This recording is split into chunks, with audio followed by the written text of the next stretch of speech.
veux parler de l'inceste que j'ai subi quand j'avais 8 ans et demi. Il m'a fallu plus de 20 ans pour pouvoir en parler. Pendant 20 ans, c'était l'enfermement, c'était la honte, c'était la culpabilité. Il m'a pris beaucoup de choses. Il m'a pris mon innocence, mes rêves, enfin, une partie de ma vie. Il a pris tout, puis il est parti avec, quoi. Je suis Catherine. J'ai été violée, incestuée par ma mère. Elle me prenait dans mon lit, elle me portait jusqu'au lit conjugal et elle me violait. C'est avec ça qu'on vit aussi. C'est un abîme intérieur, c'est plein de choses qui sont difficiles à décrire.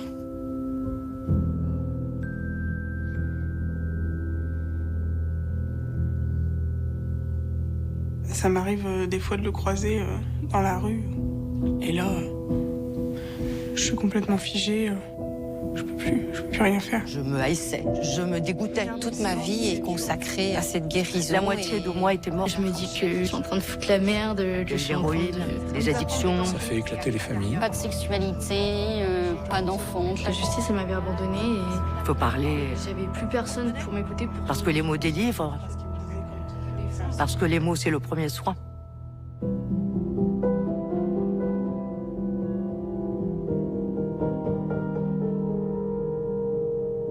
J'ai 11 ans. C'est la nuit, j'en suis sûre. Tu déchires mon sommeil comme tu déchires sans bruit aucun ma chemise de nuit. Comme si cet arrêt dans le temps, ce silence polaire te laissait tout l'espace. Et comme si déjà il était inscrit que personne ne témoignerait jamais. J'ai très froid. Aucun cri ne sort de ma bouche. Les mots ne se forment pas dans ma bouche est cousue. Quand il fait jour à nouveau, tout semble intact, comme si de rien n'était. Et si mon père, ma mère, mon école, mes amis ne voient rien, c'est que tout peut recommencer. Et tu recommenceras pendant 4 ans. Aujourd'hui, les séquelles restent plantées là, dans mon ADN. Mes nuits sont blanches les unes après les autres. Je hurle dans le silence comme des milliers d'autres que personne n'entend. Pourtant, une rencontre va tout changer, me permettre de sortir de ce mutisme. Anastasia est réalisatrice. J'ai besoin de sa distance, de son extrême clairvoyance pour confronter ma réalité à celle des autres. Avec elle à mes côtés, je décide de faire un film.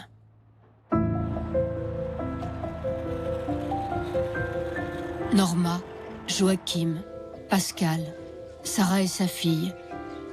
Ils ont 11 ans, 28 ans, 38 ans et 52 ans. Leurs histoires nous disent les ravages de l'inceste au fil du temps. Ce voyage sera aussi celui de leur bataille. Face à la justice, face au mutisme de la société, pour avancer, pour se reconstruire. Parce qu'un enfant blessé peut devenir un adulte combatif. C'est ce que nous sommes aussi.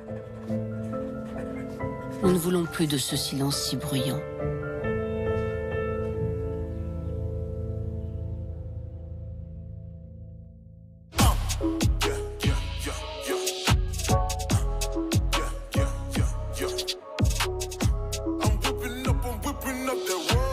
Qu'est-ce que tu fous, Norma? Faut y aller, là.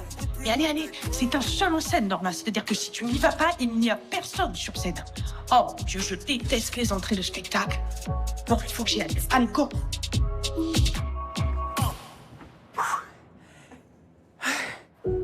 Excusez-moi pour l'entrée, mais je le sentais pas. C'est raté.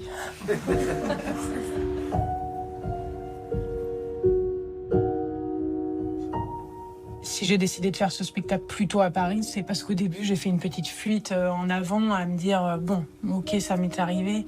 Je suis pas sûre là d'être prête de le dire à mes potes. Je suis pas sûre d'avoir envie de le jouer devant ma boulangère, quoi. J'ai pas envie que ma boulangère, elle me demande oh, c'est fou parce que ça s'est pas vu, hein.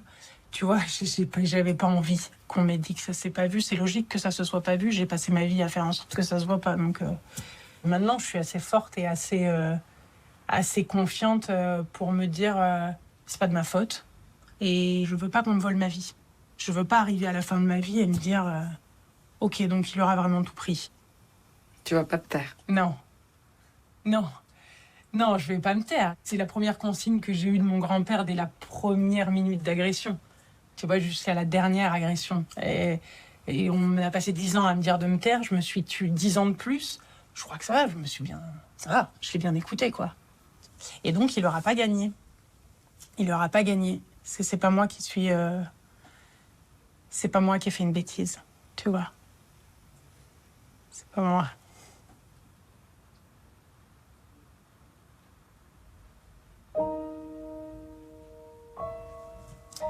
Voilà. Et personne, aucune personne agressée n'a fait une bêtise. Personne. Personne au monde n'a fait quelque chose d'assez terrible pour qu'on détruise son âme en une fraction de seconde.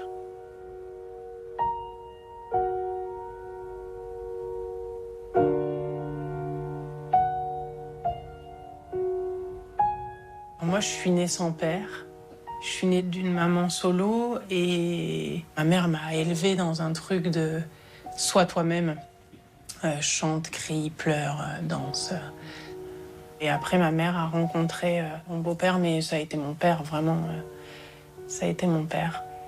Et après ça, du coup, j'ai rencontré la famille de mon père, qui est devenue ma famille. L'arrivée chez mes grands-parents a été dingue de bonheur. Ma grand-mère n'était que amour. Et mon grand-père, dès la première seconde, je le trouve... je sais pas ce que je lui trouve, mais je ne l'aime pas. Très vite, je me fais à l'idée que c'est moi qui fais un caprice et que cet homme est certainement très sympa.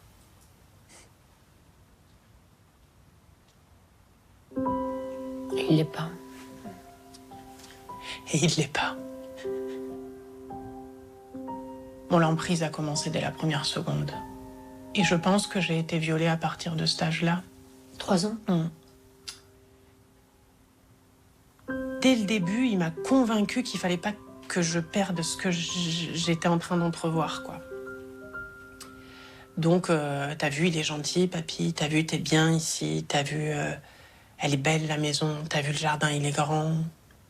Et il me dit, tu sais, il y a un chat. Il faut absolument que tu me réveilles pour qu'il mange des croquettes. Et il faut que tu te réveilles dès que le soleil se lève. Parce qu'après, tout le monde est levé. Donc, il a une demi-heure. Donc, moi, je dors pas de la nuit.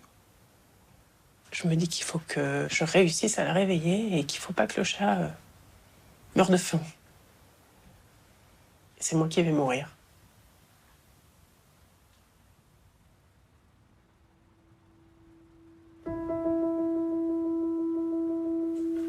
Je monte dans cette chambre. C'est des escaliers en bois où il est impossible de ne pas faire de bruit. Donc je prends 10 minutes tous les matins à monter ces escaliers en espérant pas faire de bruit.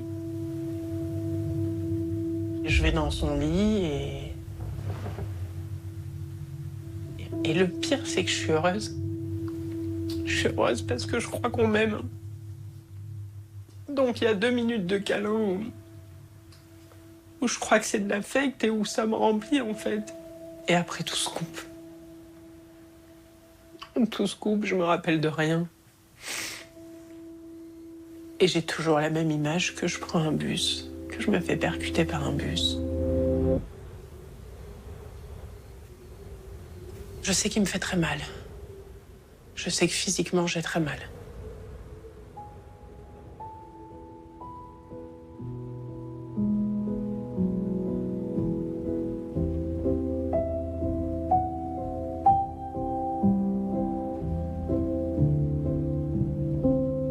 Et on a passé 10 10 ans à me dire de me taire, je me suis tué 10 ans de plus. Je crois que ça va, ça va, je l'ai bien écouté, quoi. Tu vois. Mais il va plus avoir de poids sur ma vie. Enfin, il en a déjà plus, mais il va en avoir de moins en moins. Et donc, il n'aura pas gagné. Je suis dans un stade là qui m'effraie beaucoup. Ce qui me fait le plus peur, c'est même pas de craquer du tout, c'est d'être anesthésiée, comme ça m'arrive. Tu sais, je racontais ça à Frédéric, à mes enfants. Je leur disais, en fait, c'est comme si tout d'un coup, la parole crée un truc qui, petit à petit, s'anesthésie. Donc c'est ça qui me fait le plus peur. Là, le fait de regarder juste quelques minutes, qu'est-ce que... Ça me fait toujours la même chose, hein. C'est super dur. C'est dur? Ça va être super dur. Ça va être super dur. Là, je suis au point où je me dis, j'ai plus envie de le faire.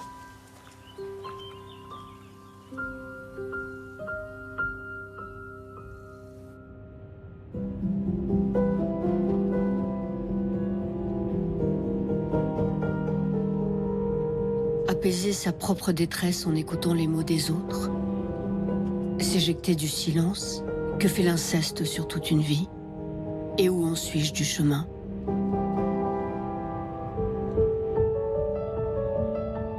Nous sommes tous dans une quête de réparation.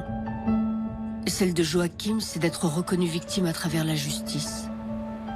Joachim est l'un des rares hommes à avoir répondu à notre appel à témoins pour ce film. J'ai été bouleversée par la lettre qu'il nous avait adressée, où il nous confie avoir été agressé par ses 2 parents. Plus de 20 ans après, il a enfin trouvé le courage de porter plainte contre eux. Aujourd'hui, après 18 mois d'une attente interminable, il vient enfin d'être entendu par une juge d'instruction pour la première fois. Et donc vous en avez pensé quoi? Parce que 3 heures, c'était assez long. Mais qu'est-ce que vous pensez au final de cette audition? J'étais content d'être reçu. Ça, c'est le point principal. C'est que ça fait du bien de mettre un visage, un nom, de savoir qu'il y a quelqu'un qui s'en occupe. Ça fait du bien. Mais c'est sûr, quand on sort de là, bon, on est un peu sonné. Et cette audition, c'était vraiment destiné à vous connaître aussi. Connaître le cadre et avoir les premiers éléments. Et elle avait besoin de vous entendre, elle l'a fait pendant 3 heures. Et vraiment, je l'en remercie parce que c'est suffisamment rare pour être noté. Et là, elle a des éléments. Le problème, c'est qu'on vous demande à chaque fois de faire preuve de patience. Et ça ne peut être que frustrant. Le temps des victimes n'est jamais le temps de la justice. Le décalage est abyssal. Puisque pour les victimes, les faits peuvent arriver une année X, mais la plainte n'est déposée qu'une dizaine d'années, une vingtaine d'années après. Et en fait, du point de vue judiciaire, c'est le commencement. Il y a plein de moments où je me dis, est-ce que c'était une bonne idée de le faire? Parce que ça me bouffe, et puis ça bouffe ma compagne, ça impacte voilà, ma vie de famille, mon quotidien. Est-ce qu'il ne serait pas plus simple de dire j'arrête tout? Parce que, est-ce que je dois leur infliger ça? En déposant plainte, vous faites un pas. Ne revenez pas en arrière. Vous ne pouvez plus vivre avec ça, et c'est d'ailleurs ce qui a motivé le fait que vous ayez déposé plainte. Vous allez avoir des moments de découragement, vous allez baisser la tête, vous allez m'envoyer des mails en me disant « Maître, j'en peux plus », etc. Le parcours est frustrant. Et en plus, il n'est pas garanti qu'on aille jusqu'au bout, qu'on aille jusqu'à la condamnation. Mais on essaye. Ne désespérez pas. C'est surtout ça, ne désespérez pas.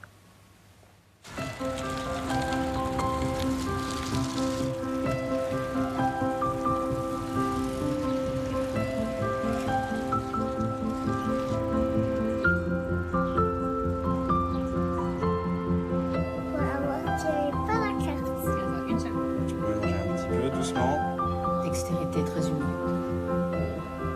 Tac, et au-dessus là, celui-là.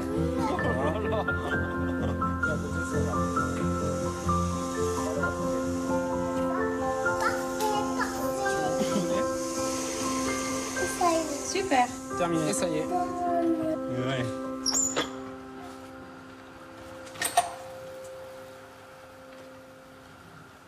J'ai grandi dans un climat toujours assez strict, malgré une sorte d'envie d'être bienveillant, mais ça, c'est avec l'envie. Avec le recul, c'était déjà un climat où ma mère était hyper rigide, autoritaire, inflexible. Il y avait des cris tout le temps à la maison, tout le temps. La police qui débarquait parce qu'il y avait des coups sur l'un, sur l'autre. Puis il y avait des parenthèses, voilà, où on allait chez des amis en vacances, voir. Et là, c'était bien. La famille redevenait un peu une famille normale, entre guillemets, enfin, ce qu'on voulait bien en voir.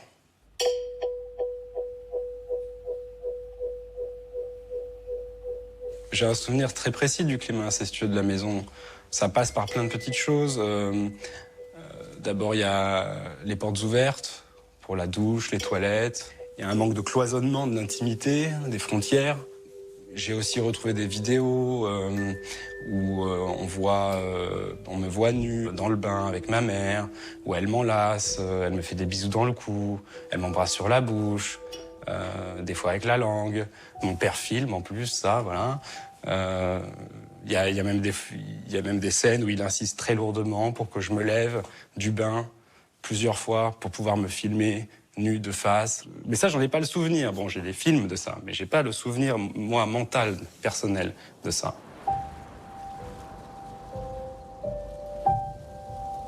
J'ai un témoin, puisqu'on était deux de ces scènes parfois, et donc qui me relate des scènes de viol, de fellation commune, et qui me rapporte avoir vu ça ensemble, dans telle pièce de l'appartement, à tel âge, dans telles conditions.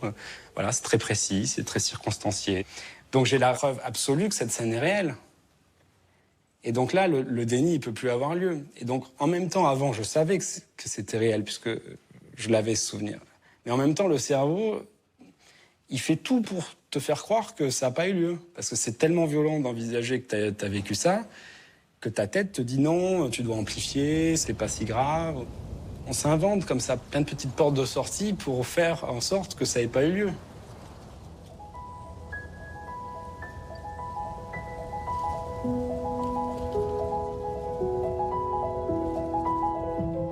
Joachim s'est tu pendant presque 20 ans, comme je me suis tue, muré dans le silence. Mais certains enfants arrivent à parler beaucoup plus tôt. Je me demande quelle place accorde la justice aux enfants qui osent parler. À travers l'histoire de Sarah et de sa fille, nous allons découvrir qu'être entendu est un véritable parcours du combattant. Ma fille, je l'ai eue suite à la rencontre avec son papa quand j'avais 31 ans. On était fous amoureux et puis au bout de même pas quelques mois, on a souhaité devenir parents. Cette relation s'est vite terminée étant donné que j'ai découvert que son papa avait des conversations à caractère sexuel avec d'autres femmes sur Internet. J'étais enceinte de 4 mois et demi et j'ai préféré me séparer avant la naissance de ma fille, tout en lui laissant la possibilité de jouer son rôle de papa. On a établi un droit de visite, un droit d'hébergement, un week-end sur 2, la moitié des vacances scolaires. J'ai pas constaté quelque chose d'anormal, pas du tout. Je sentais bien qu'il l'aimait, il avait des gestes hyper tendres et affectueux, ce qui est normal, hein, c'est un papa. Et tout se passait bien.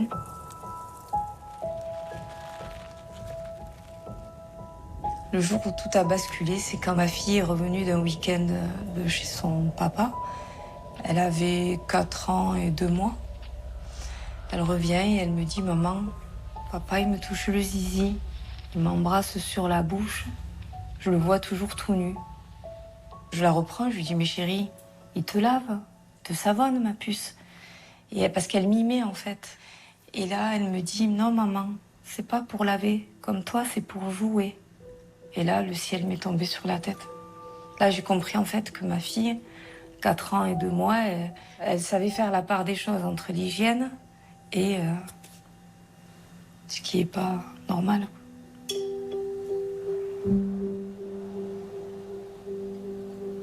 J'ai appelé son pédiatre pour informer de ce que ma fille m'a révélé, vient de me révéler. J'étais en état de choc.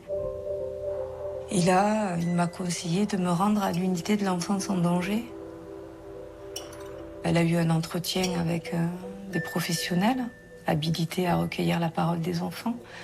Et suite à cet entretien, ils m'ont dit qu'il n'y avait pas de danger. Ça m'a rassurée. Je me suis dit, c'est des professionnels. Si eux, ils pensent que c'est pas inquiétant, donc je leur fais confiance, malgré le fait que moi, ça me surprenait quand même. Donc on m'a dit, il faut la remettre à son papa, qu'il avait un droit de visite classique. Et quand elle est revenue de ce week-end-là, à nouveau, elle me redit, papa me touche le zizi, maman. Là, j'ai compris que elle ne disait pas ça comme ça dans le vent, sans qu'il y ait quelque chose. C'est pas possible. Un enfant à 4 ans ne peut pas avoir ce genre de propos sans que rien ne se passe. Donc je suis allée déposer une plainte au commissariat de ma commune.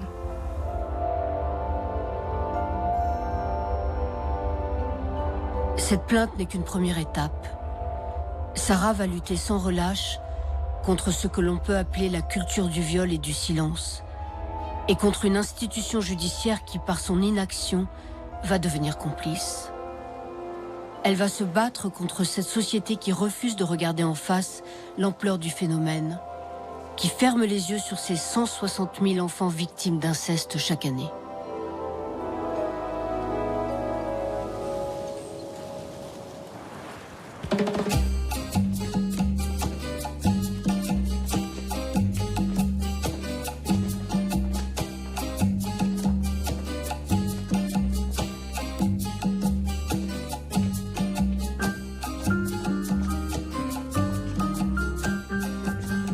Nous suivons Pascal depuis 1 an.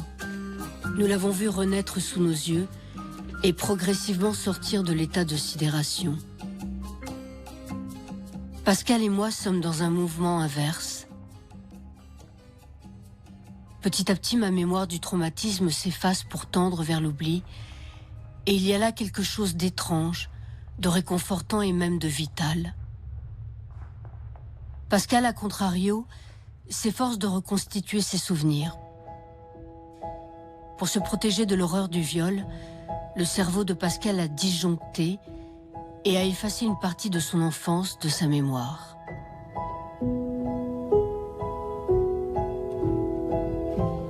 Et j'ai aucun souvenir de mon enfance, donc de 0 à 12 ans. C'est plutôt le vide, c'est le néant. Je ne sais pas grand-chose.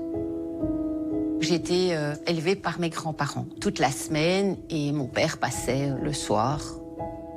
Je reste chez mes grands-parents, je pense, de 6 à 11 ans.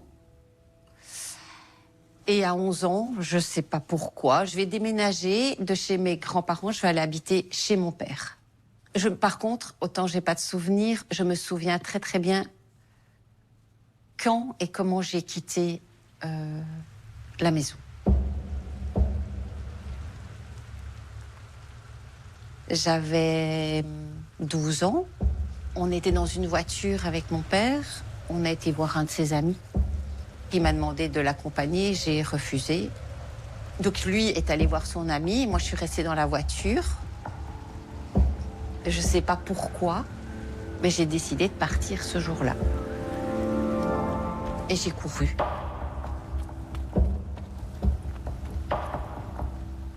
J'ai appelé ma maman. Je lui ai demandé de venir me chercher. Et fait bizarre, que je ne trouvais pas bizarre à l'époque, mais que je trouve bizarre aujourd'hui, je me suis cachée dans les buissons. Je me souviens que j'avais peur. Et puis ma maman est venue me chercher. Et je suis partie vivre chez ma maman, avec ma sœur et mon frère. Et je continue, je pense, à voir mon père 2 fois par mois. La relation avec mon père était très bonne, surtout quand je me suis mariée, que j'ai eu des enfants. Et donc, jusqu'à mes 50 ans, j'ai une vie classique. Mais à partir de 35 ans, j'ai commencé quand même à avoir plein de phobies qui sont arrivées. Tout ce qui était lié à l'enfermement, l'ascenseur par exemple, Les tunnels aussi, quand je peux pas sortir, je vois plus la lumière. Donc ça commence à poser des gros soucis aussi. Je me disais que j'étais claustrophobe, c'est tout. Mais à part les phobies qui me gênaient, j'ai une vie heureuse. Et puis, il s'est passé quelque chose.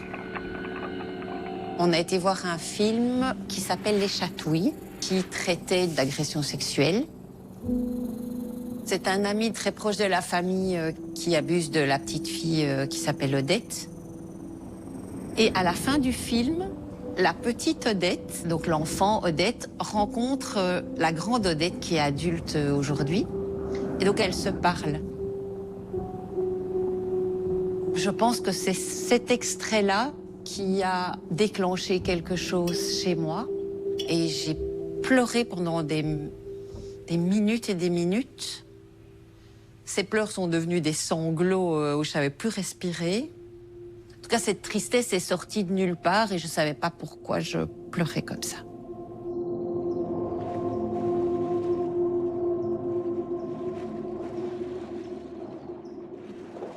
Et donc là, ont commencé les crises d'angoisse, les crises de panique. Et elles se sont multipliées. J'en ai eu de plus en plus. J'avais peur de mourir, vraiment mourir.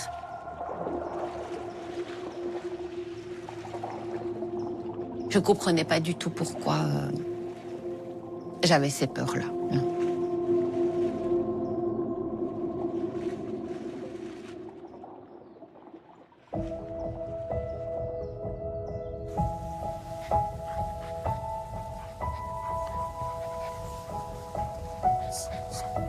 Et t'as la peur du trou de texte, c'est un truc énorme. Jusqu'à ce que ça m'arrive dans un cours de l'heure où je me dis, ah, je m'en fous, ça me consume. Ouais, de ouf. Ouais. Juste là, il va juste la ramener, chez elle et du coup il me donnera des nouvelles. Et en fait j'ai trouvé cette maison et j'ai eu un coup de cœur. Je me suis dit, mais il faut absolument que je vive ici.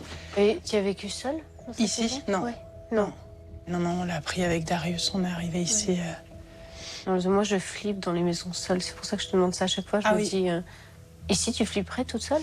Non, parce que je me force à pas flipper, mais ça m'épuise. Oui, mais je connais bien ce travail-là. Ouais, voilà. Tu vois, connais bien ce travail-là. c'est-à-dire que je m'épuise à ne pas me faire attraper par mes angoisses, donc j'ai envie de te dire non, j'ai pas peur. Mais c'est pas tout à fait vrai. J'ai peur, mais je veux vivre, tu vois. Mais ça m'est compliqué. Alors moi, j'ai commencé à avoir peur de l'avion. En fait, c'est pas la peur de l'avion. C'est une peur initiale, quoi. C'est une peur dans l'enfance. Et donc, du coup, ça se reporte sur des choses étranges. Ouais. Mais par exemple, la peur de l'agression, c'est un truc... c'est tout le temps. Ouais. Tout le temps, la peur d'être agressé. Ouais. C'est une lutte, c'est ça. C'est une lutte constante. C'est ça, moi je suis épuisée de devoir être normale. C'est épuisant, c'est exactement ça. Ouais. C'est épuisant parce que tu es tout le temps en train de... Ah ouais, l'angoisse, la peur, c'est une chose qui envahit toute la vie, tout ce que tu fais, tout ce que tu n'arrives pas à faire, tout ce que... Ouais, hein? Ouais. C'est...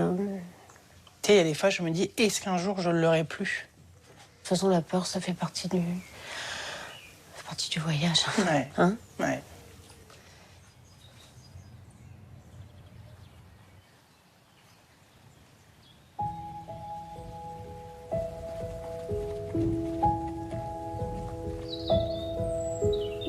J'ai plus 3 ans, j'ai 5 ans, j'ai 6 ans, j'ai 9 ans. Et après, un jour, j'ai 12 ans, je ressens du plaisir. Je ressens du plaisir sexuel. Et là, je me dis, c'est impossible. Là, je me dis, c'est impossible. C'est impossible que cet homme me fasse cet effet. C'est impossible. On me manipule, c'est impossible.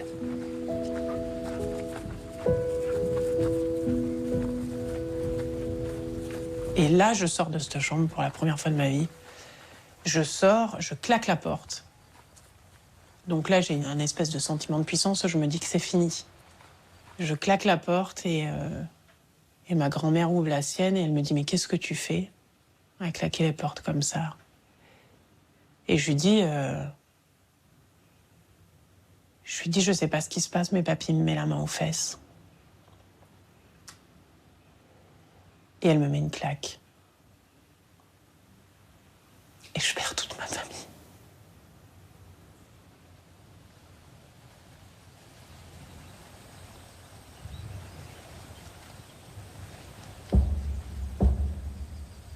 Comment est-il possible de ressentir du plaisir sexuel pendant le viol? Quelque chose dans cette image terrifiante échappe à Anastasia. Moi, je n'ai pas le souvenir d'avoir ressenti quoi que ce soit, puisque ce n'était rien de ce que je connaissais, puisque mon corps était comme anesthésié. Cette question du plaisir nous interroge. Elle nous amène à la rencontre d'un psychologue spécialiste des traumatismes, Cyril Tarquinio. Les victimes se sentent coupables d'avoir séduit, mais on leur fait croire aussi, parfois, coupables d'avoir ressenti. Ça, on n'en parle pas. Je veux dire, les gens ils disent oui, mais il m'a touché, mais j'ai honte, j'ai ressenti du plaisir. Mais c'est pas du plaisir. Je veux dire, il y a les parties génitales sont les parties les plus innervées du corps. Donc quand on vous touche, vous ressentez quelque chose. Ça ne veut pas dire que c'est du plaisir. Vous voyez, et tout ce travail-là de pédagogie pour expliquer qu'effectivement, voilà, elles n'ont pas participé au processus. Parmi les conséquences que nous, on a beaucoup entendues dans les différentes histoires, il y a un vrai problème aussi dans ce qui concerne la relation au corps et à la sexualité. À la sexualité. Ça, c'est très important. Le rapport au corps, le rapport à la jouissance, le rapport au plaisir, à peine a-t-il émergé, il est déjà complètement dénaturé et détruit. On a intégré quoi? On a intégré qu'on valait rien. On a intégré qu'on ne méritait pas de la considération. Ou alors, la seule considération que l'on méritait, c'était à travers notre corps. Et donc, on va apprendre et croire que, au fond, peut-être que je peux exister comme une femme que à travers mon corps, parce que c'est la seule manière que j'ai, en tout cas je le crois, d'être aimé et de trouver l'intérêt d'un tiers. Oui, excusez-moi. C'est très parlant. Oui, ça résonne. Non, mais c'est très parlant. C'est fou même, parce que moi, je me suis longtemps demandé pourquoi j'avais choisi ce métier et de faire ce métier de cette façon-là. Vous voyez ce que je veux dire? Et mettre le corps très en avant, et trop en avant, le sexualiser, sexualiser l'image. Et donc, tout d'un coup, ce que vous dites là, dans le fond, n'être aimé, croire qu'on ne peut être aimé que par le corps. C'est tout d'un coup, c'est une réponse. Donc, excusez-moi, une réponse un peu. Oui, non, mais je l'avais jamais eu celle-là. Oui, mais c'est très important parce que je le vois souvent avec les patientes, vous voyez, qui se perdent en tentant de trouver quelque chose. Vous voyez, le paradoxe, c'est je me perds en essayant de trouver quelque chose, vous voyez. Et il y a quelque chose, effectivement, qu'on trouve jamais. Sauf que. Mais c'est réparable.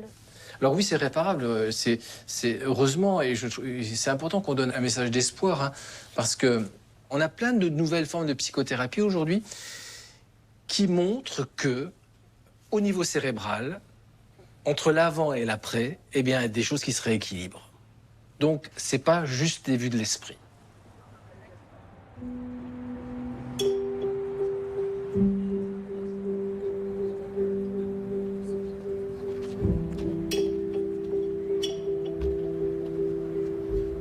L'impact sur ce que je suis aujourd'hui, c'est un peu global. C'est ce sentiment de vide intérieur, d'anesthésie.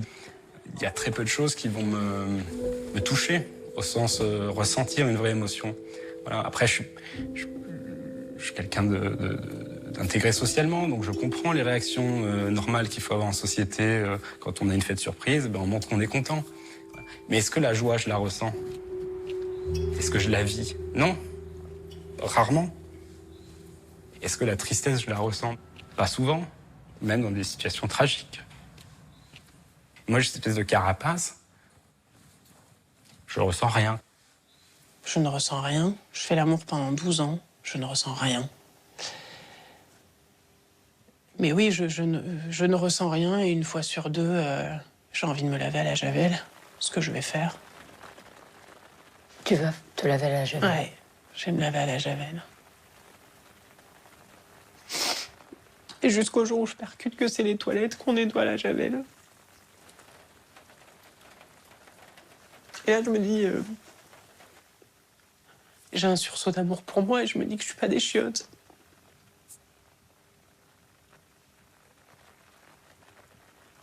Le terrain de la sexualité, c'est quelque chose qui est compliqué parce que pour moi, je n'arrive pas à prendre de plaisir dans des conditions, on va dire, simples et normales.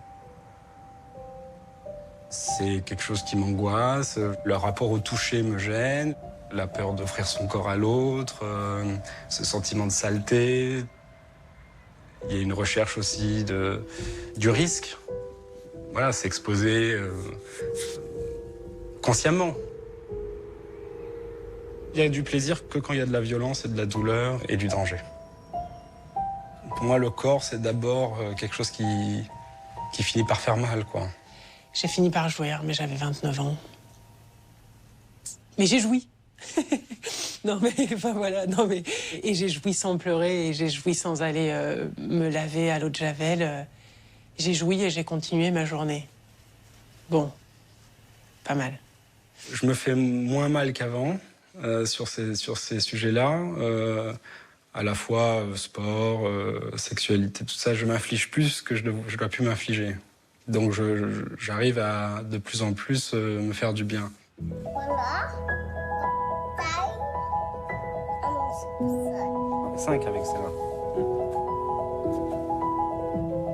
Voilà, cette pièce-là. Voilà. Voilà. Et après, comme ça. Non, longtemps. Ah, regarde là-bas, c'est pas celle-là? Regarde là, il y a une pièce.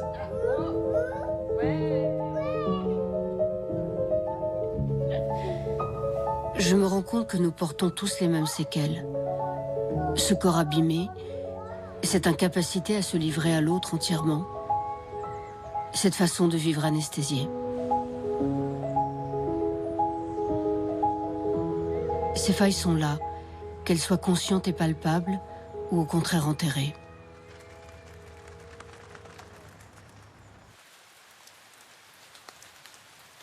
Pascal, à plus de 50 ans, a dû affronter l'émergence de troubles, l'agoraphobie, la claustrophobie.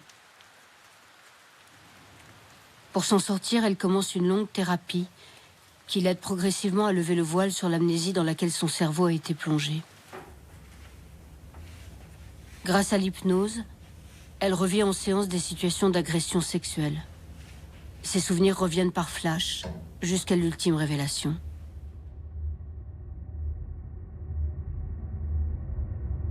Dans la nuit, j'ai eu des flashs et j'ai vu mon père dans des scènes sexuelles avec moi. J'étais tétanisée dans mon lit. Je ne savais plus bouger mes membres, ni mes bras, ni mes jambes. J'étais complètement figée dans ce lit. Et puis, il y a eu un cri qui venait du plus profond de moi-même. J'ai hurlé de toutes mes forces et je pleurais, je criais. Ma fille s'est mise au-dessus de moi et elle m'a dit « Maman, je t'en supplie, arrête de crier, tu me fais peur. »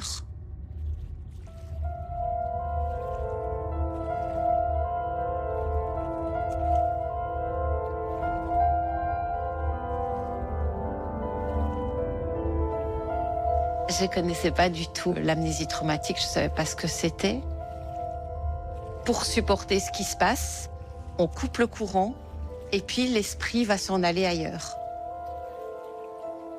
Moi, je sais que j'étais dans le ciel, dans les nuages.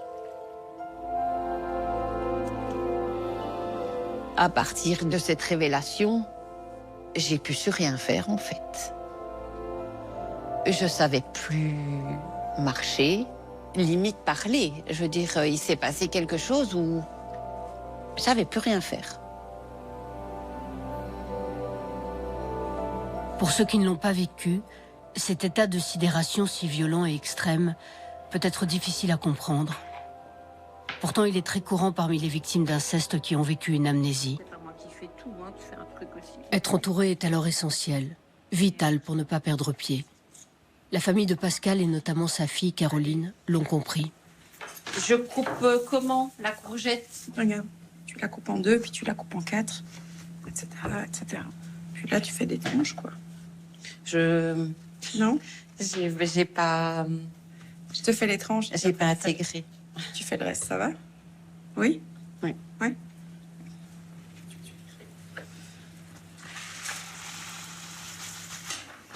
On a l'impression quand même un peu que les rôles sont un peu inversés. C'est-à-dire que toi, pour le moment, tu es plus maternée que maternelle. Oui. Toi, Caro, tu es plus la mère. C'est intéressant parce que ce qu'on disait sur l'inceste, c'est qu'en fait, tu es déplacée dans ta place d'enfant. C'est-à-dire qu'à partir du moment où tu es abusé par un adulte qui est censé te protéger, tu n'es plus à ta place d'enfant. Et là, il y a quelque chose qui s'est déplacé dans l'ordre familial. Oui, bien sûr. Quand je perds le nord, mais c'est Caro qui prend ma main et qui... C'est dur, hein? C'est Caro qui prend ma main et qui me guide et qui me fait avancer. Donc oui, c'est vrai, les rôles s'inversent. Parce que quand on n'est plus capable de mener sa vie seule, quand on ne sait plus rouler en voiture, quand on ne sait plus sortir, quand on a besoin de sa famille, on a besoin de son entourage. Et Caro a toujours été là. Pour moi. Pour m'aider dans tout. Ce qui est difficile, c'est que c'est la situation qui me demande d'être au-dessus, avec d'immenses guillemets. Et d'un autre côté, je sens qu'elle ne veut pas me laisser cette place non plus. Parce que maman est tellement accrochée à ce rôle de mère. Elle aime tellement être ma maman. Mais je pense qu'elle a du mal à être dépendante de moi, malgré tout, parce qu'elle estime que c'est pas mon rôle. Après, c'est une belle façon aussi de lui montrer que je l'aime fort. Et que il y a rien qui ne se surmonte pas. Et que... C'est temporaire. C'est temporaire. Et d'un autre côté, cette histoire, elle est horrible, mais en même temps, elle nous a soudés terriblement. J'ai ressenti quelque chose quand je l'ai vue souffrir comme ça. C'est un truc qui s'explique pas. J'aurais tout fait pour qu'elle soit mieux. Mais bon, encore une fois, c'est temporaire. Oui, oui, oui. Il y a d'autres choses qui vont... Qu'est-ce que tu penses, Pascal? C'est temporaire. Ça va évoluer. En fait, on se rend pas C'est compte. que t'arrivais plus à rien faire. Non. Les autres peuvent pas comprendre à quel point elle avait besoin d'être secondée pour tellement de choses.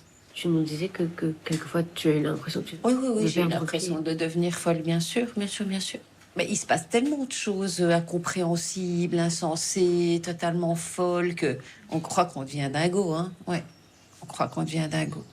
Non, mais j'ai jamais cru qu'elle deviendrait folle. Jamais. On va pas se débarrasser si vite de moi que ça, Non. tu sais.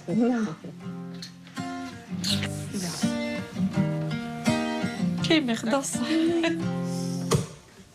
Y avait pas d'image, y avait pas de couleur, j'avais pas d'histoire, mon âme sœur. Y avait pas les fêtes, y avait pas le cœur, aucun sourire, mon âme sœur. Tu sais, le monde ne tournait pas rond. J'avais les mots, mais pas la chanson. Tu sais l'amour, tu sais la passion. Oui, c'est écrit, c'était dit. Oui, c'est la vie. Avant toi, je n'avais rien. Avant toi, on m'a pas montré le chemin. Je sais, le ciel ne m'en veut pas d'avoir posé les yeux sur toi. Au vu des propos graves et inquiétants qu'elle persistait à dire, je suis allée au commissariat pour déposer une plainte. Et j'ai saisi le juge aux affaires familiales en urgence. Et j'ai décidé de mon propre chef de ne pas remettre la petite alors qu'il a un jugement, le droit de visite classique. On est passé devant le juge aux affaires familiales 1 mois et demi après. Et là, quelle n'a pas été ma surprise 15 jours après la décision de justice de la juge aux affaires familiales de dire qu'il fallait remettre la petite à son papa malgré tout. Parce que pour elle, il n'y avait pas de danger et que c'est sûrement moi, on m'a accusée de syndrome d'aliénation parentale, d'être celle qui serait l'instigatrice de toute cette histoire. Je manipulerai mon enfant pour qu'elle dise que son papa lui touche le zizi. Là, j'étais doublement choquée, quoi. Je me suis dit, mais c'est pas possible. Je vais vers les autorités compétentes pour demander de l'aide. Et qu'est-ce qui se passe? Ça se retourne contre moi. Si je ne remettais pas la petite à son père, je perdais la garde de ma fille, je partais en prison et je paierais 45 000 € d'amende.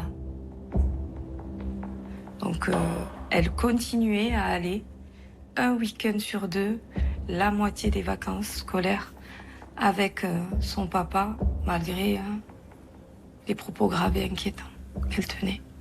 Donc, je la donnais la boule au ventre. Ma fille a révélé ses agressions sexuelles en septembre 2015. Elle avait 4 ans et 2 mois. Et elle n'a pas été protégée jusqu'à ses 8 ans. Il s'est passé 4 ans.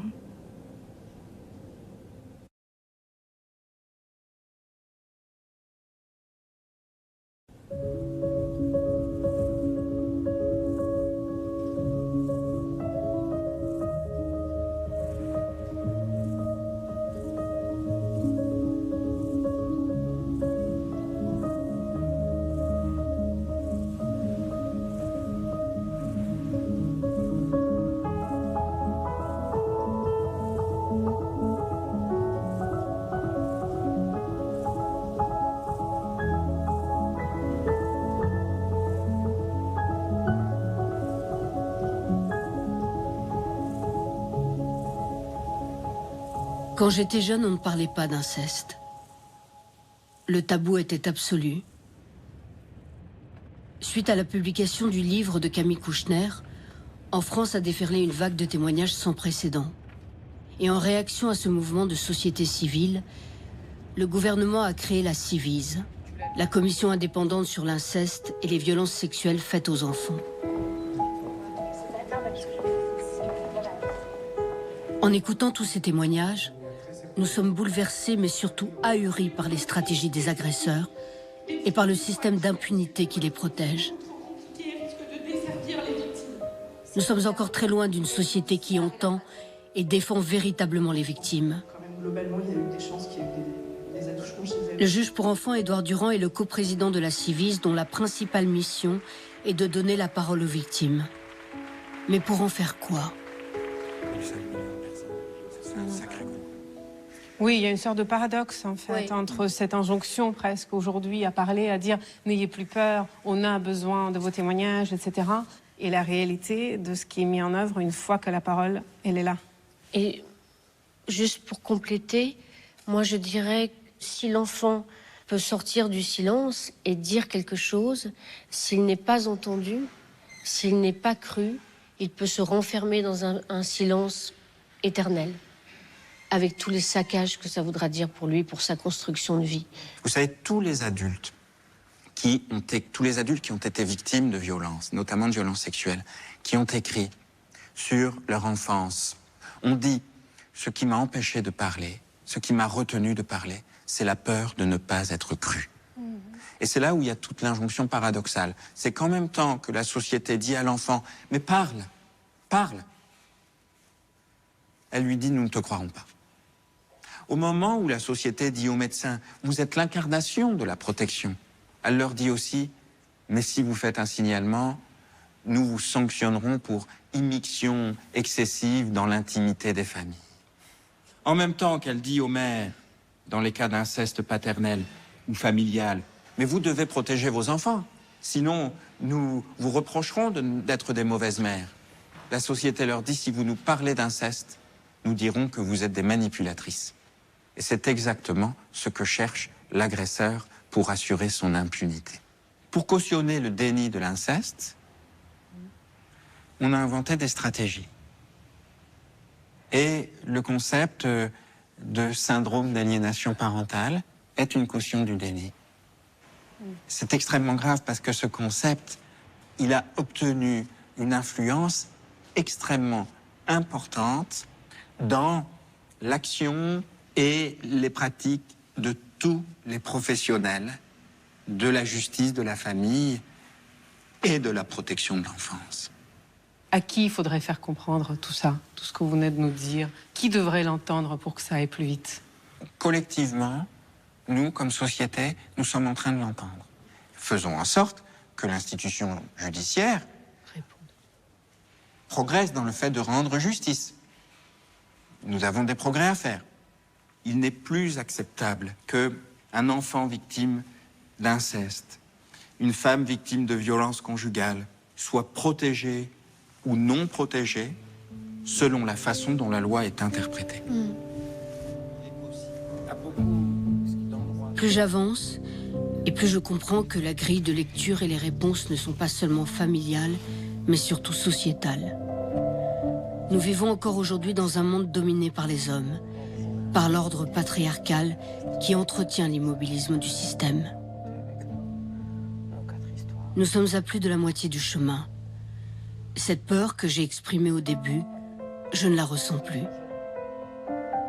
Et si je me prends des coups, et qu'une phrase, un mot, peuvent me provoquer la sensation d'un grand chagrin qui remonte à la surface, je réalise aussi brutalement face à la parole des autres que je suis l'auteur de ce silence autour de mon viol, que j'ai voulu en vain l'effacer de ma mémoire, et donc je l'ai par effet domino effacé au sein de la mémoire de ma famille et de la société. Je sais aussi que l'inceste n'a pas un seul et même visage, et qu'il faut s'extraire des chiffres et du discours.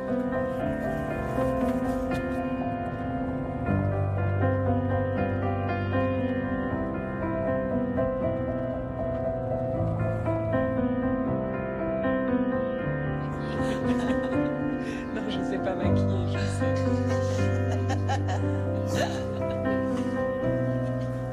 Tu l'as pas vu en grande, cette photo. Installez-vous confortablement. C'est gentil, merci. Là, vous allez voir Norma jouer son spectacle devant 300 personnes à Figeac demain.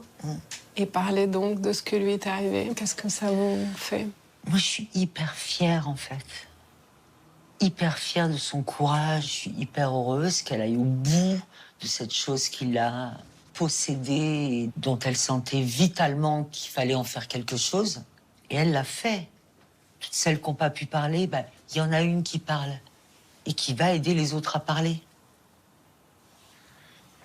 Je voudrais savoir ce que vous avez ressenti quand vous avez vu le spectacle la première fois.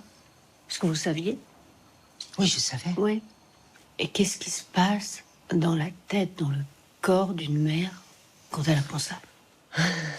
Tu vois, j'ai la colère qui me... Je sais pas.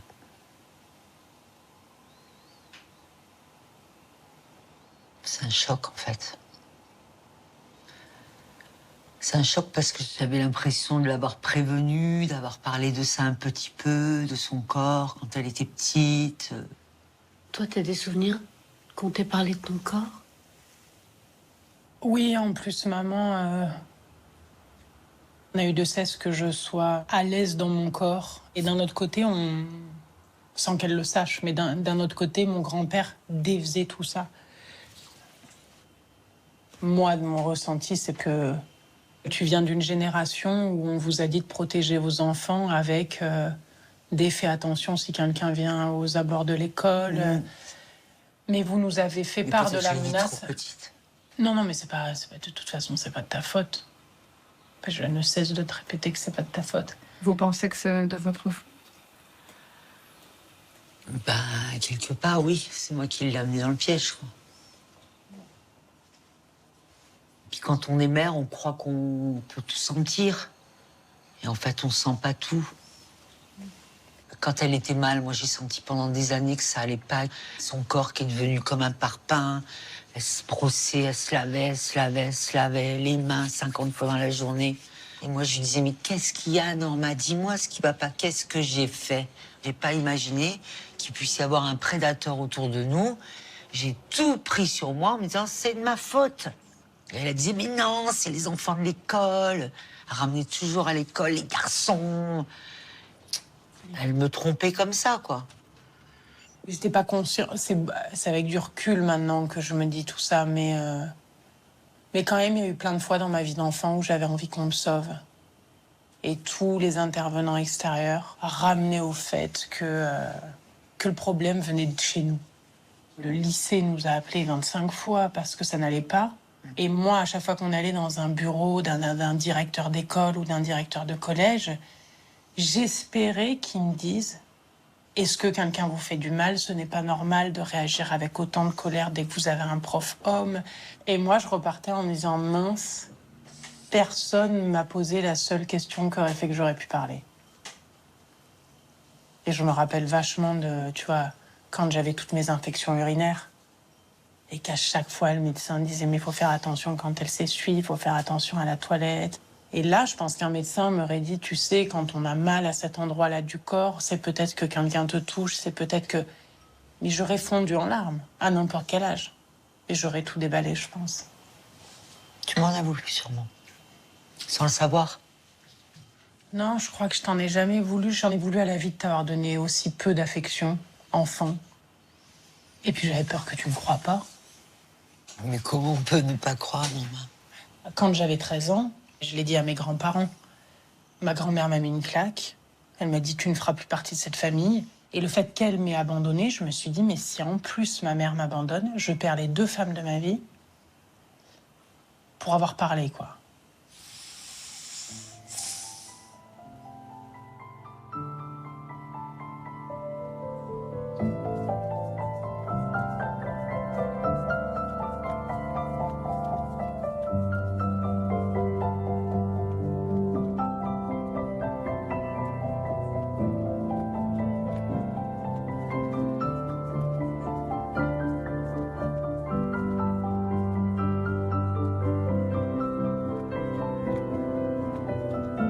J'ai continué à voir mes parents toute la période de l'âge adulte parce que les violences s'étaient arrêtées déjà.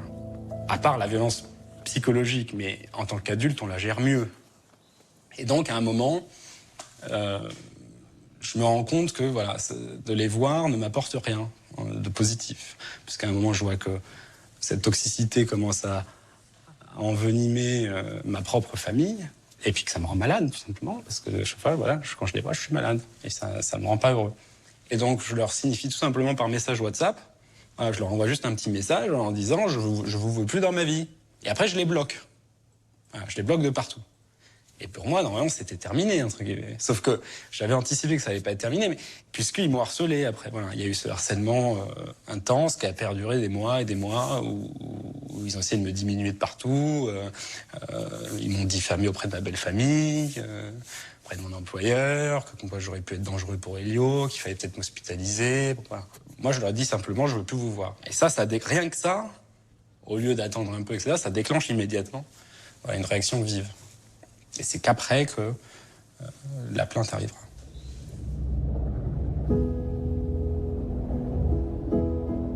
Quand je dépose plainte, je m'attends à ce que ça soit long pour arriver en fin de course. Je sais bien qu'une condamnation, par exemple aux assises, ça va pas être en 15 jours. Ça va se compter en années.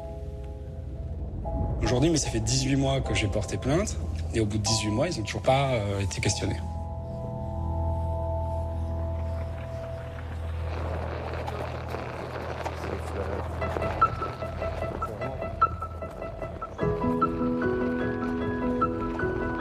Ça y est, on arrive, Elio? Tu reconnais? Ça fait longtemps qu'on n'est pas venu, hein?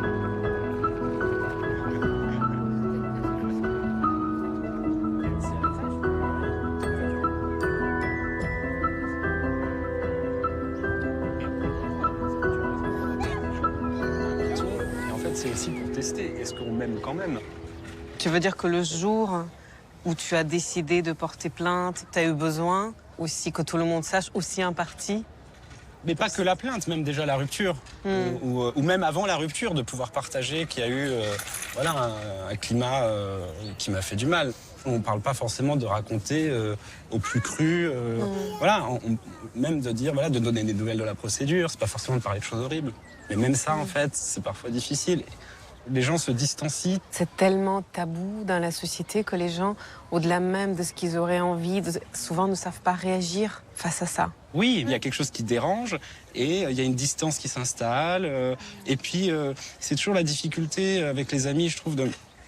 En fait, il y a quand même une longue période où il y a plus grand-chose qui est important à part ça. Moi, j'ai cette impression que où que tu ailles, quoi que tu dises, à qui que tu le dises, à part les professionnels, il y a un truc qui ne rentre pas à l'intérieur, quoi. Pourquoi tu dis ça? Hein? Parce que je l'ai dit. Je l'ai dit tout autour de moi. Je l'ai dit à mon père, je l'ai dit à ma mère, je l'ai dit à mes frères, je l'ai dit à mes sœurs, je l'ai dit partout. Et à chaque fois, je me disais, mais c'est quand même dingue. C'est-à-dire qu'il n'y avait pas de réponse. Il y avait pas. Non, ils vont pas plus loin. Et donc tu vas de personne en personne en avouant un secret qui te dévaste et que tu as besoin de livrer. Et les gens, ça n'imprime pas. Et ça, je le sais, ça n'imprime pas. Et quelque chose qu'ils ont, je pense, beaucoup de mal à saisir, c'est la durée de l'impact par rapport à ce qu'on leur révèle. C'est-à-dire que moi, j'ai des personnes qui m'ont dit, mais ça fait tellement longtemps, comment ça se fait que tu sors ça maintenant En fait, l'incompréhension, elle vient de plus loin. Ils n'ont pas compris que ça t'impactait longtemps. Et donc, forcément... Mais est-ce que Emmanuel, toi, du fait que ça imprime pas, est-ce que tu arrêtes de le dire au bout d'un moment? Ouais. Oui, mais moi, je me suis enfermée dans le silence. Moi, j'ai cessé. Je l'ai dit aux gens les plus importants de ma vie. Je l'ai dit à mes enfants. Je l'ai dit à la famille très, très, très proche. J'ai vu ceux que ça impactait. J'ai vu ceux qui ne pouvaient pas entendre ça.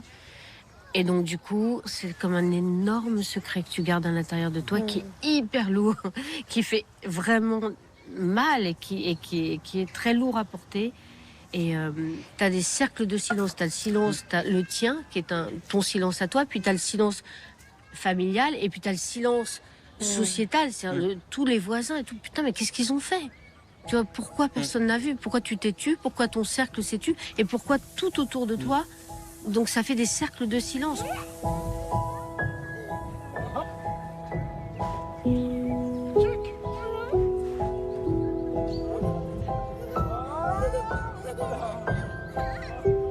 J'ai été cette fille qui avait envie de tout péter tant elle ne comprenait pas le chaos intérieur qu'on avait posé en elle dès ses premiers mots.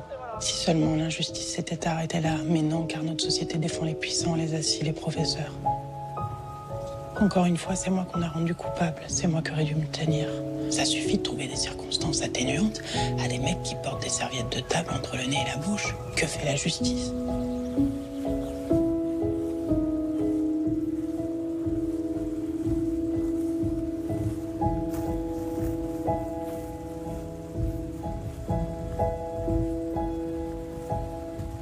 Certains d'entre nous ont eu la chance de trouver sur leur chemin une personne qui les a crus, les a soutenus et qui parfois, sans le savoir, les a sauvés. Pour moi, ça a été ma grand-mère. Elle m'a sauvé la peau. Par son amour inconditionnel, elle m'a fait grandir là où j'aurais pu rester cloîtrée dans l'isolement de ce secret.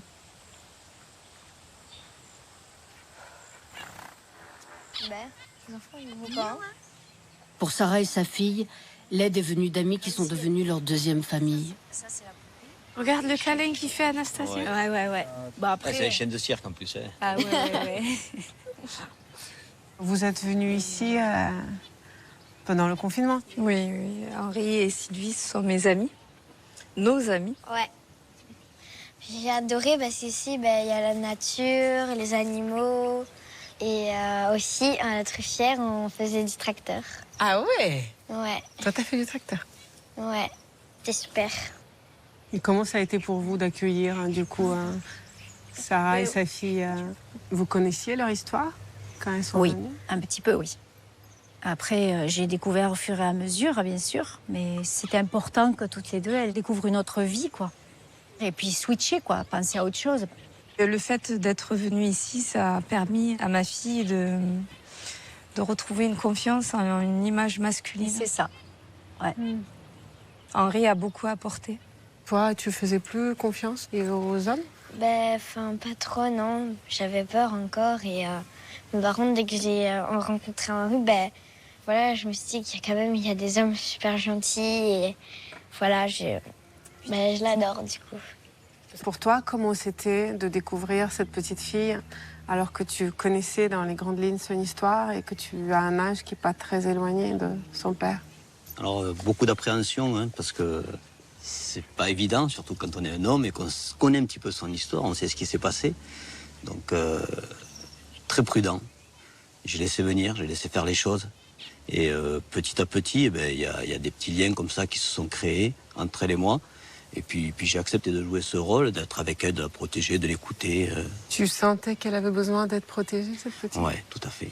Comment tu as senti ça? Par le fait qu'elle cherchait un contact, qu'elle était souvent collée à moi, en fait, c'est ça aussi qui est perturbant, c'est d'avoir une enfant comme ça qui recherche de l'affection. Après, c'est sûr, il faut faire attention à ses gestes, il faut faire attention à ses paroles quand on lui parle.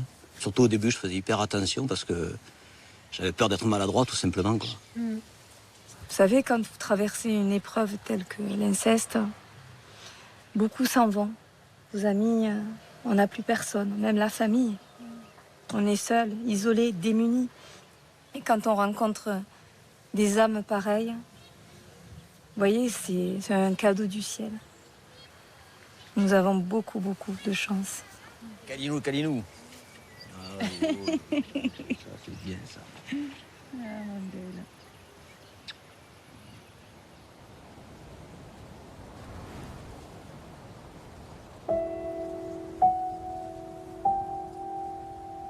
Pascal tente de reprendre le contrôle de sa vie. Depuis 2 ans, elle s'est coupée de presque tout le monde. Seuls ses enfants et son ex-mari savaient ce qu'elle avait traversé. Aujourd'hui, elle franchit un grand pas. Elle réunit toute sa famille proche pour leur dire ce qu'elle a subi pendant son enfance. Cet acte intolérable que mon cerveau n'a pas pu supporter quand j'étais petite. Oh, j'y vais, hein. J'y vais. C'est l'inceste que j'ai subi dans ma famille quand j'étais petite. Ça veut dire que mon père a abusé de moi pendant toute mon enfance. Il m'a violée pendant des années et des années. Mon père était comme ça, il était ce gentil nounours la journée et un violeur la nuit.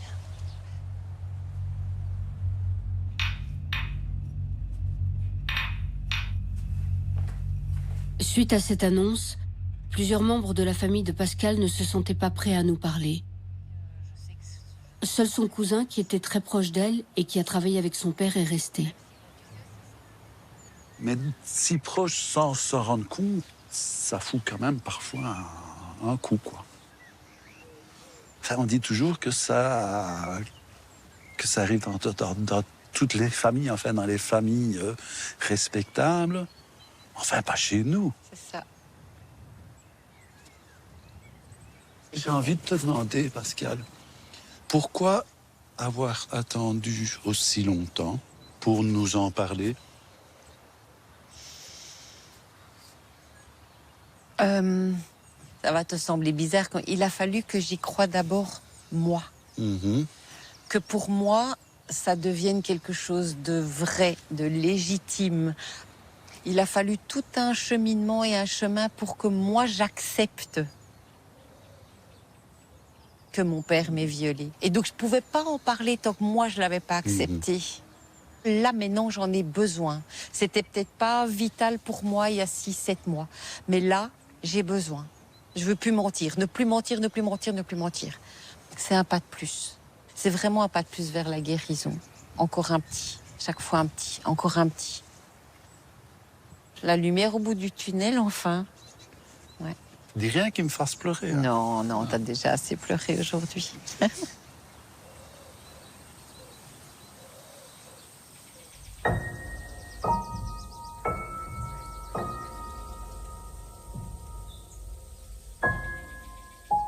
Pascal parle de lumière. Moi aussi j'ai avancé, travaillé, fondé une famille, eu des enfants. Mais je n'ai jamais porté plainte. Je n'ai jamais imaginé que la justice pouvait répondre à cette blessure que j'ai en moi. Et je n'ai pas voulu prendre le risque que l'on me dise un jour que ça n'a pas eu lieu. 4 ans après le premier non-lieu, Sarah est convoquée par la police pour être auditionnée. Son ex-compagnon vient d'être arrêté. Il est en garde à vue pour agression sexuelle contre 2 mineurs. Quand Sarah l'annonce à sa fille, elle est sidérée par la réaction de la petite. Ma fille, elle m'a révélé par la suite que pour elle, ça n'avait jamais cessé. J'étais anéantie. C'est comme un tsunami qui vient, qui balaye tout, quoi. Et moi, la seule chose, c'est que je pensais que, vu qu'elle a parlé une fois, elle allait reparler une deuxième fois, si jamais. Vous voyez, pendant ces 4 ans, qu'elle me le redirait, en fait. Et non, ça fonctionne pas comme ça. Sa pédopsychiatre m'a expliqué, un enfant, quand il parle une fois, qu'il n'est pas cru, après, il rentre dans un silence profond.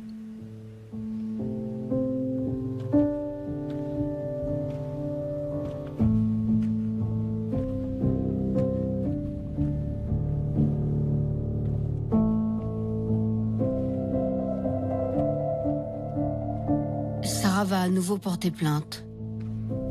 Cette fois, elles iront jusqu'au procès, accompagnées par une nouvelle avocate, Maître Myriam Gedj Benayoun. Dans ce dossier, donc il y a déjà eu un classement sans suite quelques années auparavant.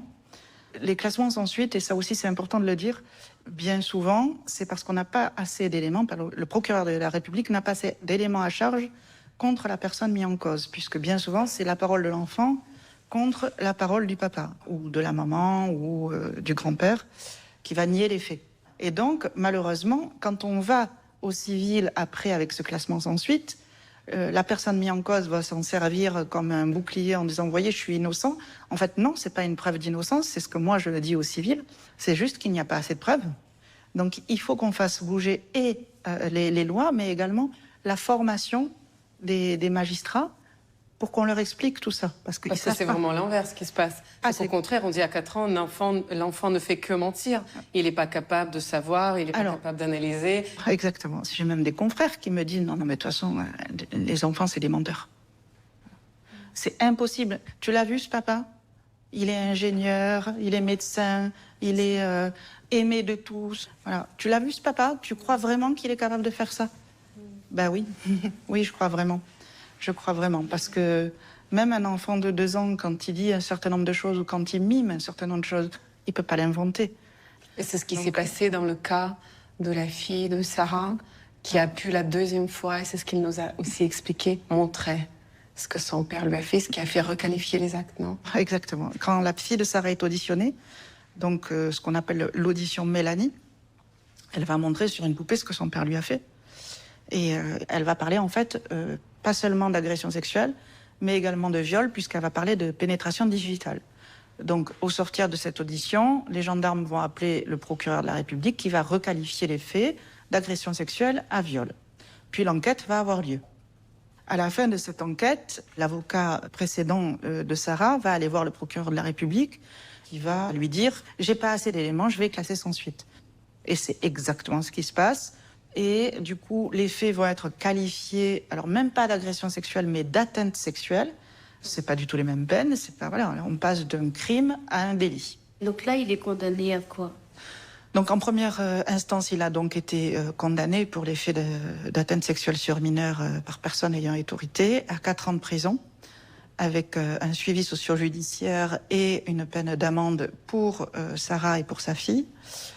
Il a fait appel de cette décision. En 2e instance, il a été condamné à 25 mois de prison, mais le suivi socio-judiciaire a été augmenté à 3 ans. La peine d'un père qui abuse de son enfant pendant 4 ans, c'est 25 mois. Oui. Aujourd'hui, c'est 25 mois, c'est 4 ans en première instance. 4 ans, c'est énorme. C'est énorme. C'est énorme. La plupart du temps, c'est du sursis. Le procureur avait requis 8 ans. Oui. Anastasia.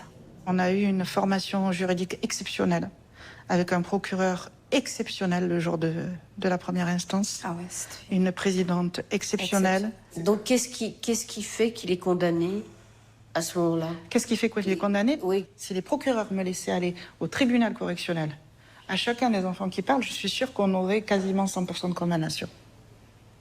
Il a été condamné, moi je dis, parce que sa propre fille a osé dire son indicible et affronter le regard de son papa dans la salle et dire pourquoi elle était là. La présidente lui a posé la question et elle a répondu parce que je veux qu'on me croie, je veux qu'on me protège et qu'il arrête de faire du mal aux autres filles. La façon dont s'est déroulée l'audience, ça permet à la victime et aux parents protecteurs de guérir, d'aller vers la guérison. Parce que cette façon-là, on les reconnaît en tant que victimes. Vous êtes les victimes de cette personne. Et ça fait du bien. Ça t'a fait du bien? Ah oui, je me suis sentie soulagée et aussi, je me suis dit, chacun est à sa place en fait. Lui, l'agresseur, et nous, les victimes. Ma fille est victime directe et moi, victime collatérale. Voilà, ça fait du bien. Et je pense que toutes les victimes ont besoin de ça pour pouvoir rebondir et reprendre le chemin de la vie.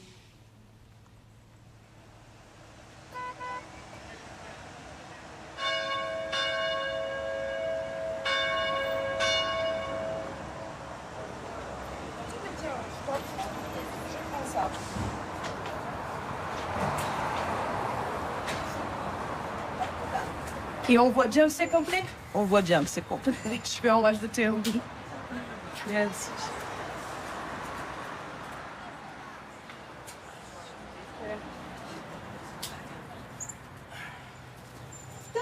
Ah oui, hein. T'as vu? Ah oui, hein. Oui, c'est quelque chose, c'est beau. Hein. C'est beau. Je me demande comment on voit les gens au premier rang. Tu verras les premiers rangs, après tu verras. Ouais.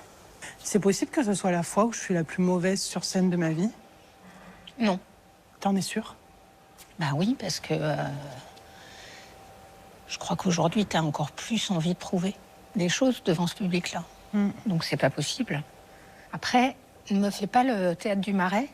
Oui. Où t'as joué au fond. Oui. Tout le temps. Oui. Joue là.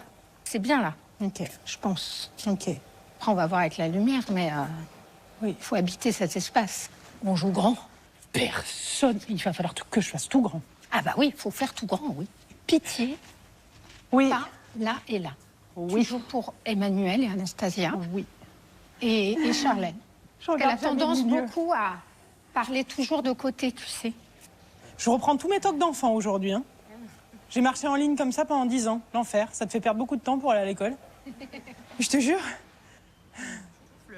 Après 3 ans de psychothérapie, clairement, c'est ce qui m'a aidée. Et surtout, à partir du moment où j'ai décidé que ce n'était plus mon agresseur qui décidait, j'ai porté plainte. J'ai vécu 10 ans d'inceste. Oui. Je crois que c'est le premier point que tu me mets en 5 ans. D'accord. Magnifique.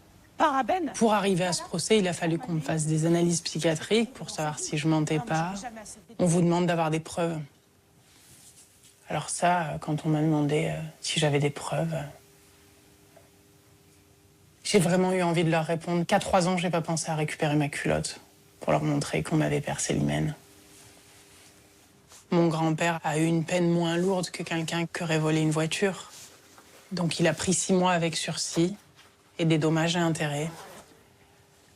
Là, on s'est mis à chiffrer à quel pourcentage j'étais frigide, à quel pourcentage j'avais des possibilités de me droguer, à quel pourcentage tout ça m'avait atteint. Et du coup, j'ai eu le droit à 100 000 €. Les gens m'ont dit quelle chance. Je sais pas si c'est de la chance.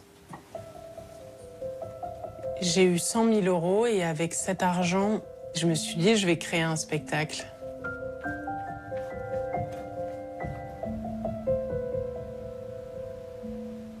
Et là, je suis morte de peur à l'idée de me libérer. Comme si chez moi, j'avais encore pas le droit de le dire, tu vois. C'est ouf, quoi. Alors, je vais le dire, tu vois, je vais pas du tout me laisser... je vais pas me laisser effrayer, tu vois. Mais c'est là où tu te rends compte que la résilience, elle est très fragile, tu vois. Et là, j'ai des trucs en tête de... mais pourquoi tu fais chier avec ton histoire? Et puis imagine, on ne croit pas. Ah, ça revient, on te croit pas? Ouais. Imagine, on ne croit pas. Imagine... Et c'est fou qu'on puisse encore se dire, à certains moments, est-ce que ça a vraiment existé? C'est ce que tu dis. Ouais. Tu dis, est-ce que ça a vraiment existé? Ouais. Ça, c'est un des trucs les plus terrifiants et les plus perturbants. Puis se mettre en doute toi-même, quelque chose dont tu es sûr. C'est très Oui, étrange, comme oui. c'est très ambivalent, c'est très très étrange comme Ouais. sentiment. Oui, c'est que c'est le truc dont tu es le plus sûr de ta vie, tellement t'en as des souffrances, et t'arrives encore à douter. Puis j'ai l'impression de pas pouvoir embêter mes proches avec ça. J'ai une culpabilité de leur faire porter mon histoire. C'est exactement ce que je disais à Anastasia ce matin. Comment, en révélant quelque chose, tu embarques toute une famille avec toi. Et pourquoi est-ce que ça vaut le coup? Est-ce que pour dire quoi? Pour tu vois. Les gens n'imaginent pas la difficulté que c'est, même quand t'es soigné, tu vois. C'est Sauf qu'ils savent pas qu'il faut qu'on se reconstruise tout le temps. Oui, oui. Tout le temps. Oui. Et que ça rend dingue. Mais j'adorerais ne pas avoir besoin de me reconstruire. Tu vois? J'adorerais avoir cette chance. De ne pas passer ma vie à me reconstruire.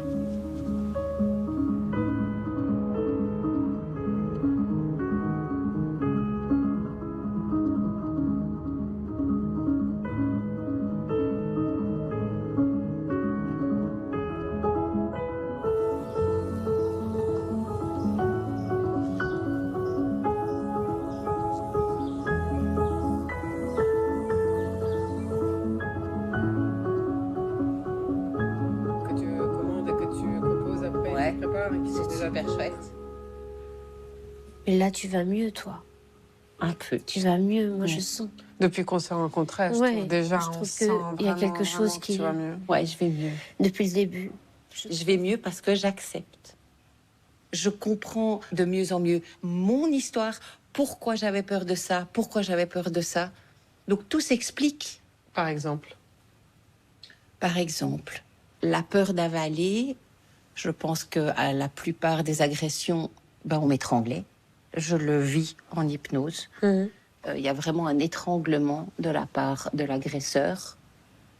Et je pense qu'il y a des actes sexuels aussi, comme la fellation, qui fait partie de cette peur qui englobe. Je sais, j'ai toujours eu peur de ces endroits-là, la bouche, la gorge. Mais maintenant, je suis habituée. On s'habitue au pire, comme on dit. Là, aujourd'hui, je sais que je suis pas folle.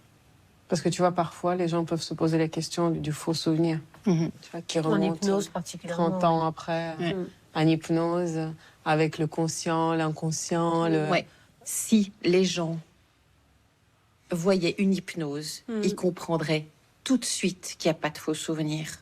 Parce que quand on fait une hypnose et qu'on part dans cet inconscient et dans cette semi-présence, on appelle ça une sorte de transe, il n'y a pas de faux souvenirs parce que on la voit, la petite fille qui a vécu tout ça. Elle est là, elle s'exprime, elle montre les gestes qu'elle a subis. Est-ce que vous vous rendez compte ce que c'est de ressentir tout ça 45 ans après?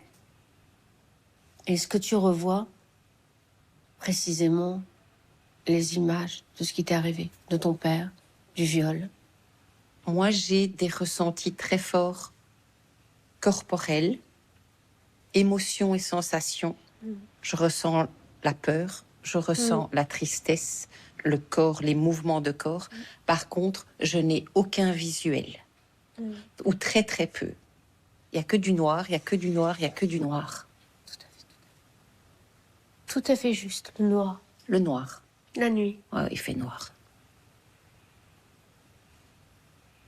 Tu vois, il y a des mots comme ça, en fait. Tu vois, il y a des mots. Il fait noir, il y a des mots. Toi, t'as peur du noir tout le temps. Moi, j'ai peur du noir, je suis insomniaque. Enfin, tu vois, il y a ça, le noir, tu as raison. Du coup, c'est difficile parce qu'il fait noir, c'est difficile de se rappeler. C'est difficile de mettre des images puisque tu devines, tu vois pas, tu sais pas exactement. Mais par contre, comme toi, la peur, le froid, glacé, d'être comme congelé, de pas pouvoir me Donc, tu réchauffer. vois, il n'y a pas de faux souvenirs, il n'y a que des vraies sensations. Le froid est une sensation que j'ai également. Je déteste avoir froid d'ailleurs, parce que c'est vraiment une sensation qui me replonge. C'est ça. Si on pouvait comprendre que tout ce que ces agressions vont emmener comme torture, comme souffrance dans toute la vie à venir. On sait qu'on a peur de choses qui sont pas censées, hein. On le sait, mais on sait pas s'en empêcher.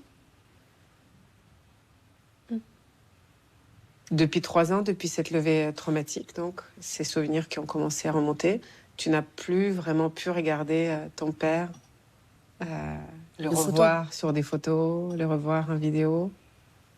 Ça me fait vraiment peur. Peur de quoi?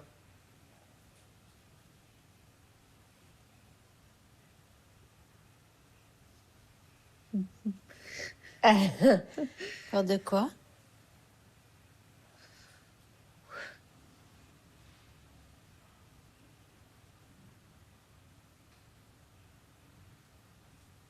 Je sais pas dire.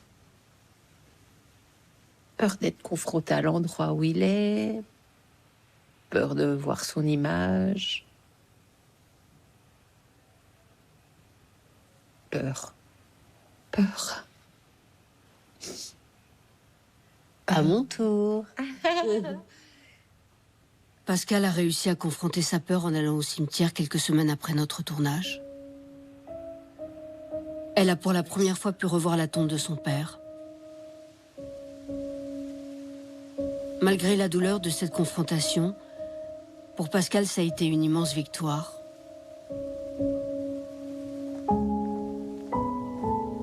Joachim espère toujours affronter ses parents au tribunal.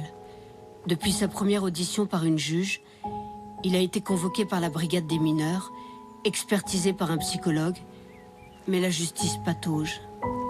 Je suis impressionnée par son courage, par sa capacité à ne jamais rien lâcher, à s'accrocher à une justice incapable de se mettre au rythme des victimes. Progressivement, pourtant, Joachim perd la patience et l'espoir. Ouais, non, c'est sûr qu'après avoir attendu tout ce temps, c'est un soulagement et en même temps, bon, qu'est-ce qui va se passer, quoi? La condamnation, je l'espère même pas, je la regarde même pas. C'est dans plusieurs années si ça a lieu, donc s'ils sont mis en examen, ça sera déjà pour moi très fort, parce qu'il y a quelqu'un d'indépendant qui dit que voilà, il y a des indices forts, concordants, graves, et rien que d'avoir ça, ben, je veux dire, tout le monde n'arrive pas à cette étape-là, donc d'un point de vue reconnaissance, c'est déjà très fort. Mais c'est sûr que j'ai pas hâte de lire leurs auditions, où ils vont dire que tout est faux, qu'il n'y a rien de tout ça n'est arrivé, que... Après, de toute façon, mes parents, je les ai plus dans ma vie, donc ils sont là comme un objet de procédure pénale, mais pas plus. Il n'y a plus de lien, il n'y a plus de rencontre, il n'y a plus d'autorité parentale, il y a juste la filiation. Voilà. Donc ce sont des géniteurs, en quelque sorte. Le deuil, il est fait déjà de eux. Pour plus souffrir, il faut arriver à penser ça, quoi. Si t'espères là, tes parents dans des situations pareilles, tu l'obtiens jamais. Donc, pour moi, ils sont morts vivants. Pour d'autres, il y en a qui perdent leurs parents, mais voilà, ils font le deuil. Moi, j'ai fait le deuil alors qu'ils sont en vie. Mais le résultat est le même, ils n'existent plus. Bah, ils continuent quand même à faire du mal, donc... Des fois, je me dis comment j'ai pas pu comprendre mieux ce que tu me disais des fois, mais sans vraiment le dire. Enfin, c'est incroyable, quoi. Ça, vraiment, ça... On comprend jamais, en fait, quand on l'a pas vécu, quoi. Enfin, on est à côté, mais... On a beau écouter, on n'entend pas, quoi.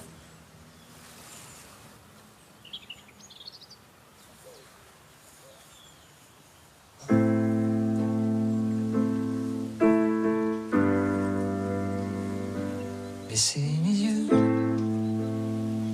presser mes pas, se taire parce que personne ne croirait ça, sourire un peu, juste comme ça, mourir à petit feu au fond de soi. Briser le silence, il faut briser le silence. Mettre des mots sur la souffrance. Briser le silence. Il faut briser le silence pour que la honte change de camp.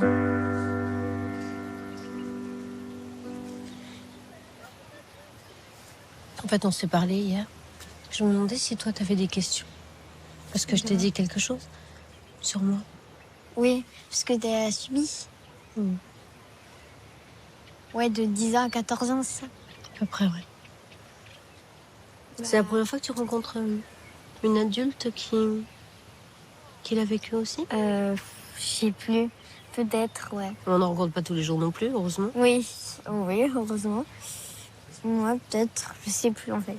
En tout cas, moi, c'est la première fois que je rencontre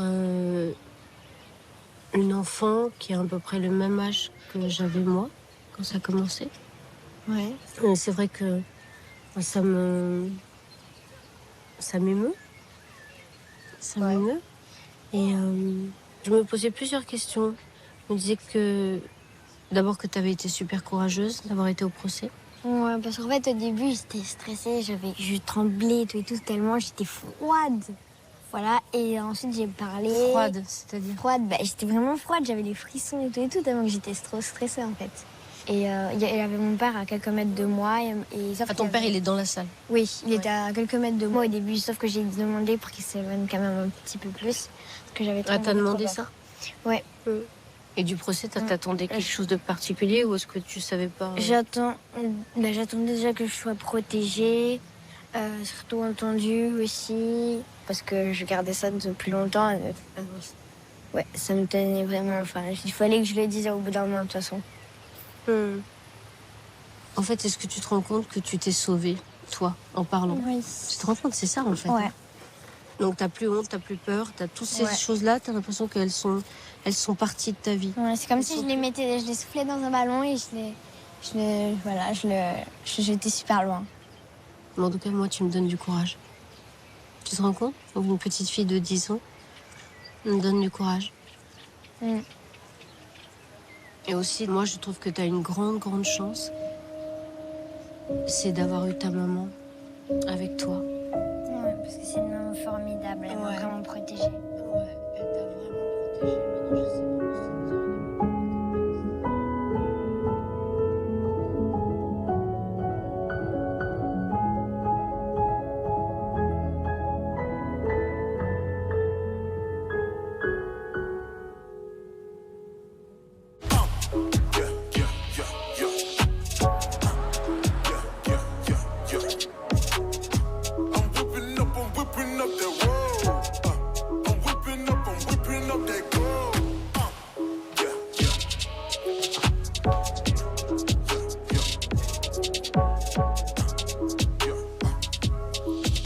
Qu'est-ce que tu fous, Norma, là? Faut y aller.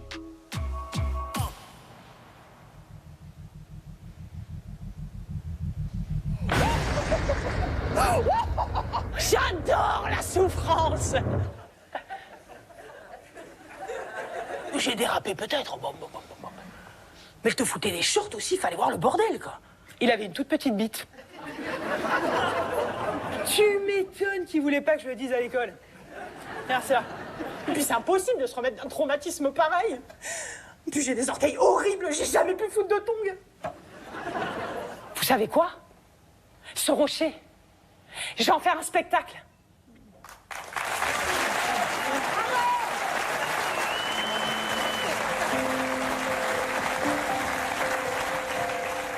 Les gens, ils sentent, tu vois, que tu prends la parole sur un truc vachement important. Ils ont envie de te porter, c'est évident. D'abord, tu les as fait rire, tu les as touchés, tu les as émus. Tu peux être fière, tu peux être fière. Oui, je suis fière. Oui. Non, mais oui, je suis fière de ça. C'est que vraiment d'avoir été chez moi, j'ai lutté tout le temps avec le fait de m'effondrer, de le dire ici. Et bon, je me suis pas effondrée, tu vois. Donc ça va. Allez, va voir tes potes, tes amis. Allons. Et moi, je suis une grande timide. Alors là, après, aller voir les gens, tu vois.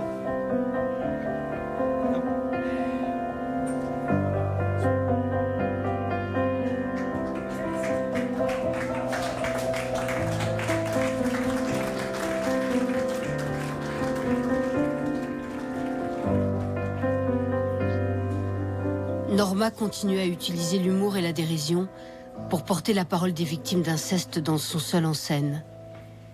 Elle écrit aussi un deuxième spectacle. Cette fois, il parlera de justice.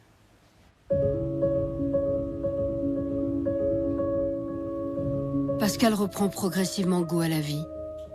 Elle continue sa thérapie et reconstruit peu à peu le fil de ses souvenirs, notamment grâce à l'écriture.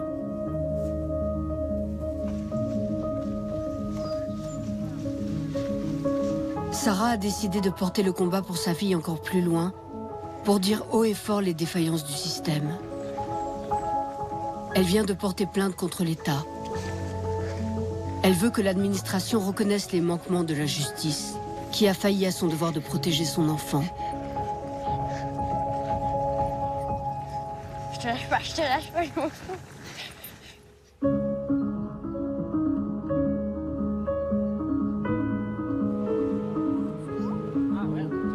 Cela fait plus de 2 ans que Joachim a porté plainte. En attendant une réponse, sa vie est comme en suspens, tenue par une justice qui tarde à venir.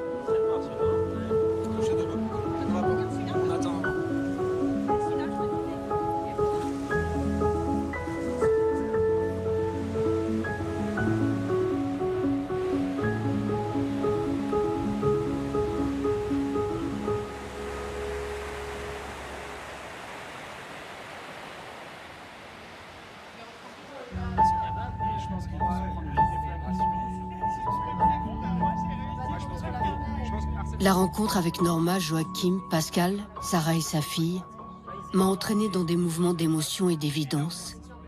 Chacun d'eux réveillait, éclairait des parties de moi. Je ne pouvais plus me taire et je les en remercie.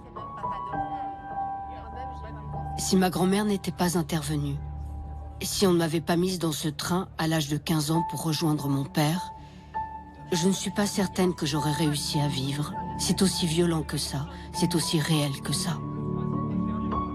Et je sais combien il est difficile de se représenter ce qu'est l'inceste quand on ne l'a pas vécu. Mais au vu de l'ampleur de ce désastre, nous pouvons tous nous demander quelle est cette société où dans le fond on a l'impression que tout le monde est d'accord pour ne pas lutter contre. Ça a été notre travail à Anastasia et moi. Lutter contre de toutes nos forces. Ce n'est plus à nous de prendre la parole. Ce film existe. Je ne sais pas encore les répercussions qu'il aura sur moi. Mais je sais que je l'ai fait aussi par amour pour l'enfant que j'ai été.